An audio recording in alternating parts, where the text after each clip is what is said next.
더불어공산당은 민주화 훈장을 떼라, 동지가 지나고 봄의 훈풍이 불어오는 동력에서 피냄새가 일고 있습니다.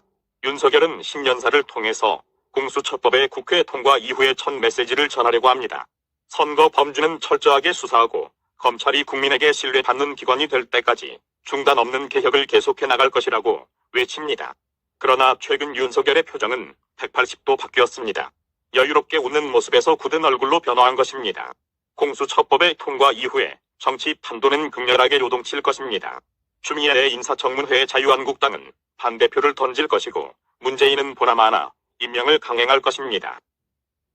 추미애는 윤석열 라인의 수족들을 하나하나 제거하면서 아킬레스건들의 발목 자르기에 돌입할 것이고, 윤석열은 점차 힘이 빠지고 검찰이 그동안 수집했던 선거 공작, 세월호와 태양광 사업, 불법 대선 자금의 우리들 병원 비리, 문다혜와 사위, 문준용의 비리 등은 솜방망이 처벌로 새털 몇 가닥 뽑거나 피레미 꼬리 자르기식으로 무마됩니다. 그 대신 공수처에는 참여연대와 민변 출신의 변호사들이 대거 투입되고 자유한국당을 비롯한 야당 인사들과 검찰개혁이라는 임명하에 정권에 반대하는 검판사들의 비리 캐기에 돌입하고 KBS를 비롯한 지상파 어용 언론사들의 거대한 선동선전 공작에 휘말리며 조중동의 언론 탄압으로 북한식 인민재판이 시작됩니다. 진정한 피바람이 부는 것입니다. 2020년 총선에서 국민들이 판을 뒤집으면 될 것이라는 것은 꿈꾸는 개소리입니다. 좌익들은 이미 모든 상황에 대한 판을 짜놓았고 끝까지 꼼수를 부릴 것입니다. 김일성이 70년 전에 기획해놓은 낮은 단계의 연방제 로드맵이 차착 진행되고 있을 뿐입니다.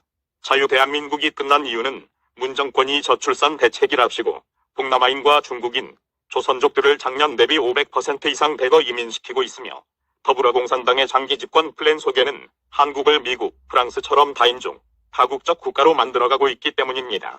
다인종 500만 명을 이민받아서 이들에게 참정권을 준 이후 대퇴문으로 만들면 영구 집권이 가능합니다.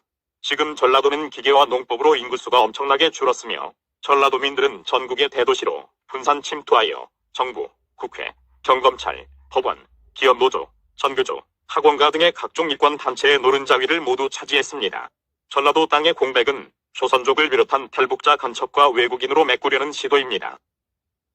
노무현이 전라도에 풀어먹인 국민연금이 최근 들어 주주 권리를 적극적으로 행사하기 시작했으며, 한국 재벌들은 보유 지분이 적기 때문에 이럴 경우 지배구조가 흔들릴 가능성이 높고, 한국은 상속세가 50%에 달하기 때문에 사실상 대를 이어서 사업을 하는 것이 불가능한 구조이므로 결국 한국의 아짜 대기업들은 시간이 지나면서 사실상 국유화될 가능성이 매우 크고, 대기업마다 이사회 코드 인사를 끼워 넣는 방식으로 정권이 영향력을 행사해 나갈 것입니다. 사실상 합법적인 기업주 기기로서 모든 대기업은 북한 공산당처럼 국유화되어 흡수될 것입니다. 더구나 최근에는 재건축 초과이익 환수라는 구미 선진국 어디에서도 찾아볼 수 없는 법률이 헌재에서 합헌 판결이 나왔고, 이것은 더불어공산당이 주장하는 토지공 개념으로 가는 큰 그림의 일부입니다. 자유대한민국이 사회주의 체제의 공산화 단계로 자연스럽게 넘어가는 것입니다. 공수처법에 의해 2020년 6월까지 윤석열이 죽느냐 문재인이 죽느냐의 갈림길에 선 것이며, 이것은 자유대한민국이 죽느냐 종북 좌익들이 소탕되느냐의 진검승부로 나타날 것입니다. 윤석열이 살고 자유대한민국이 살려면 문재인을 내란의환죄로 전격 체포하는 길밖에는 묘수가 없습니다. 탄핵 정국은 시간만 끌게 되며 노무현 탄핵 때와 같이 문재인에게 유리한 전개로서 현실적이지 않습니다. 윤석열은 문정권의 타작을 하려면 확실하게 모조리 때려잡아야 합니다. 깨알을 털듯이 조리 있고 세밀하게 집행해야 할 것입니다. 내란의환죄를 비롯한 모든 범법과 비리의 증거가 윤석열의 손아귀에 쥐어져 있다고 봅니다. 이제 윤석열의 결심만 남았습니다.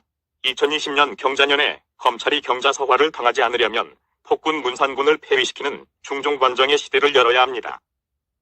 금년 6월 이전에 이 계획은 반드시 실현되어야 하며, 그렇지 않으면 자유대한민국은 국가부도의 날, 미군 철수, 제2의 6.25 사변, 내란 또는 내전으로 치달을 것입니다. 대한민국 패망이 얼마 남지 않았습니다.